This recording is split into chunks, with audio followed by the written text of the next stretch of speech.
رسول کی اطاعت کلی اور شدید محبت مل کر کیا بنے گی؟ اتباع. اور اتباع کا درجہ کیا ہے؟ قل ان کنتم تحبون اللہ فاتبعونی یحببکم اللہ. اے نبی ان سے کہہ دیجئے اگر تم اللہ سے محبت کرتے ہو تو میرا اتباع کرو، میری پیروی کرو، میرے نقش قدم پر چلو. اب آپ سوچئے اگر ہم کاروبار کر رہے ہیں، فرض کیجئے کوئی شخص 100% دیانتداری سے کام کر رہا ہے، کوئی شخص سود کے اندر براہ راست ملوث نہیں ہے، نماز پڑھتا ہے روزہ رکھتا ہے، لیکن یہ اتباع نہیں کر رہا جو حضور نے جو کام کیا تھا کہ غلط نظام، طاغوتی نظام کو جڑ سے اکھاڑ کر پھینکا جائے اور اللہ کا دیا ہوا دین حق قائم کیا جائے، تو اتباع میں کیا حصہ ہے؟ ایک سوال آپ سے کرتا ہوں. حضور نے وحی کے آغاز کے بعد کوئی کاروبار کیا؟ جی آپ پہلے بہت اچھے تاجر تھے، بہت کامیاب تاجر تھے. اس وقت کا ایکسپورٹ امپورٹ، قافلہ لے کر جا رہے ہیں شام، قافلہ واپس لے کر آ رہے ہیں. لیکن جیسے ہی وحی آ گئی، یا ایھا المدثر قم فانذر وربک فکبر، اے لحاف میں لپٹ کر لیٹنے والے اب کھڑے ہو جاؤ، کمر کس لو، گارڈ اپ یور لائنز، اپنے مشن کا آغاز کرو. اس کا آغاز کیا ہے؟ انذار، خبردار کرو انہیں کہ زندگی یہی زندگی نہیں ہے، اصل زندگی آخرت کی زندگی، اور قیامت کے دن تمہیں حساب جو ہے اپنا پیش کرنا، جواب دہی کرنی ہوگی. You will have to face the ground accountability of the day of judgment. یہ انذار سے بات شروع کرو. وَرَبَّكَ فَكَبِّرْ، اور جو ہدف ہے مقصود کیا؟ اللہ کو بڑا کرو، یعنی اس کی بڑائی نافذ کرو. پارلیمنٹ میں بھی اس کا حرف آخری ہو، لِتَكُونَ كَلِمَةُ اللَّهِ هِيَ الْعُلْيَا، تاکہ اللہ کا کلمہ سب سے اونچا ہو جائے. یہ نہیں کہ صاحب ہمارے 60% لوگوں نے یہ رائے دے دی، بس ہم نہیں جانتے کہ قرآن میں کیا ہے یا کسی اور آسمانی ہدایت میں کیا ہے، تورات میں کیا ہے، انجیل میں کیا، ہم نہیں جانتے. اگر ہم اس کے خلاف جد و جہد نہیں کرتے تو اتباع میں کوئی حصہ نہیں. جو اطاعت تھوڑی بہت ہم کر رہے ہیں وہ بھی جزوی ہے، کلی نہیں ہے. اسی لیے دنیا کی رسوائی وہ تو ہمارے ماتھے پر لکھی، ضربت علیہم الذلۃ والمسکنۃ وباؤوا بغضب من اللہ. آج ہمارا حال یہ ہے. تو اتباع رسول، محبت رسول کا تقاضا، وہی جد و جہد کرو، وہی جد و جہد کرو. اسی کا نام جہاد فی سبیل اللہ ہے. بدقسمتی سے خود ہم نے غلط انٹرپریٹیشن جہاد کی ہے، جس کی وجہ سے دشمنوں کو موقع ملا. جہاد کے معنی جنگ، حالانکہ جہاد کے معنی تو جنگ نہیں ہے. جہاد جد و جہد کا نام ہے، کوشش.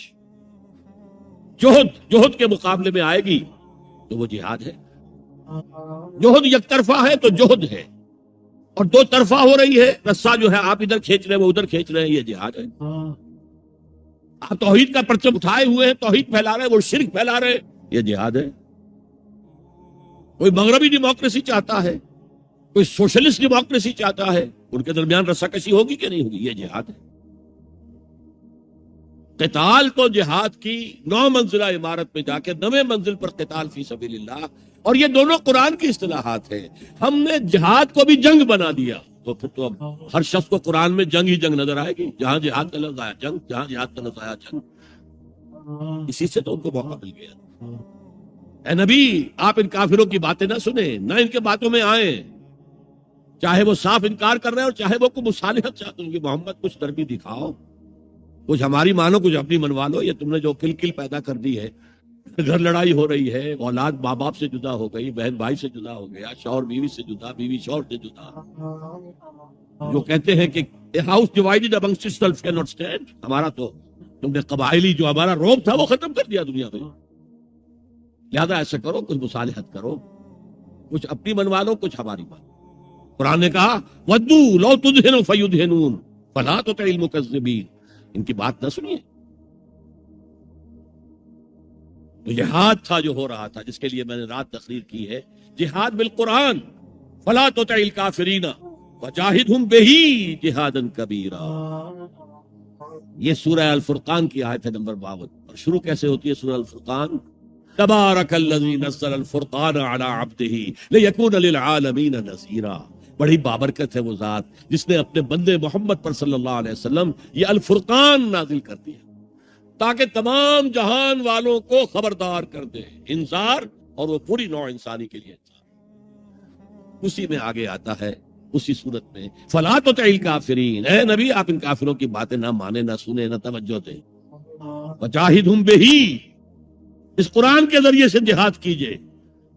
12 برس مکے میں قرآن کے ذریعے سے جہاد، تلوار تو نہیں اٹھی، الٹا حکم یہ تھا کہ چاہے تمہارے ٹکڑے کر دیں، چاہے تمہیں آگ میں جلا دیں.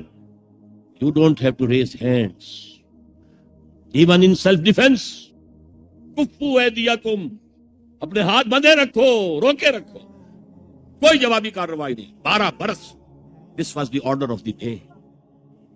یہ جہاد بالقرآن، اس جہاد بالقرآن کے ذریعے سے لوگوں کو کھینچا گیا، پھر بیعت لے کر ان کو منظم جماعت بنایا گیا، پھر ان کا تزکیہ کیا گیا. تزکیہ کس بات؟ دل میں کوئی ولولہ، کوئی امنگ، کوئی حوصلہ، کوئی طلب، کوئی مقصود نہ رہ جائے سوائے اللہ کی رضا کے حصول کے اور آخرت کی فلاح کے حصول.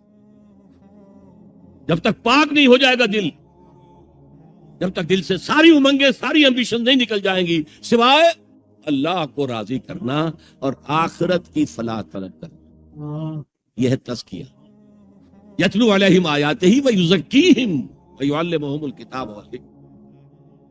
اگر اس نقش قدم پر آپ نہیں چل رہے تو حضور کے ساتھ محبت کا دعویٰ باطل.